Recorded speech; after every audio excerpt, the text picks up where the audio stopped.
ফের উত্তরপ্রদেশের ধর্মীয় উৎসবে বিপত্তি। বাগপাতে কাঠের স্টেজ ভেঙে মৃত্যু হলো 7 জনের, আহত একাধিক। নির্বাণা লাড্ডু মহোৎসবের জমায়েত ঘিরে বিপত্তি, ধর্মগুরু পুলিশকর্মী সহ আহত বহু পুণ্যার্থী।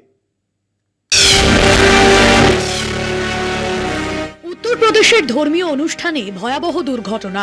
মঙ্গলবার অনুষ্ঠান মঞ্চ ভেঙে বিপত্তি, ঘটনায় মৃত্যু অন্তত 6 জনের, আহত বহু। কিভাবে দুর্ঘটনা?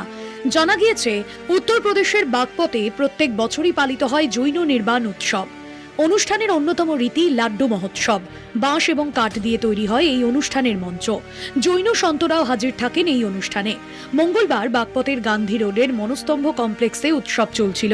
অনুষ্ঠান চলাকালীন ভগবান আদিনাথের উদ্দেশ্যে লাড্ডু উৎসর্গ করা হচ্ছিল। মঞ্চে ছিলেন বেশ কয়েকজন জৈন সাধু। সেই সময় মঞ্চে উঠে পড়েন অন্তত 100 জন পুণ্যার্থী। প্রবল ভিড়ের চাপেই হুড়মুড় করে ভেঙে পড়ে অনুষ্ঠান মঞ্চ। 65 ফুট উঁচু ওই মঞ্চটি কাঠ এবং বাঁশ দিয়ে বানানো হয়েছিল। বাঁশ ও কাঠের পাটাতন ভেঙে পড়তেই পুণ্যার্থীদের মধ্যে হুড়োহুড়ি পড়ে যায়। ভেঙে পড়া পাটাতনের নিচে চাপা পড়েন বহু পুণ্যার্থী। খবর পেয়ে সঙ্গে সঙ্গে ঘটনাস্থলে পৌঁছয় বিরাট পুলিশ বাহিনী। 108টি অ্যাম্বুলেন্সও পাঠানো হয় ঘটনাস্থলে।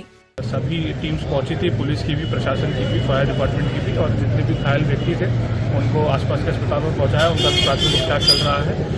अभी तक की जो सूचना मिली है, लगभग 20 से 25 लोग जो हैं घायल हुए थे और कुछ लोग सामान्य चोटें थी। उन सबको फर्स्ट एड दी के उनको घर पहुंचाया गया है।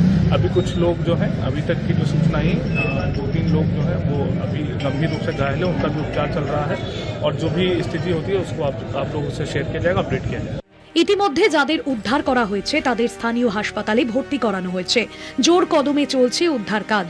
গোটা ঘটনা নিয়ে উদ্বেগ প্রকাশ করেছেন যোগী আদিত্যনাথ।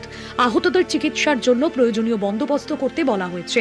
এই ঘটনা মনে করিয়ে দিচ্ছে গত বছর হাতরাসে এক ধর্মীয় অনুষ্ঠানে পদপিষ্ট হয়ে একাধিক পুণ্যার্থীর মৃত্যুর ঘটনা।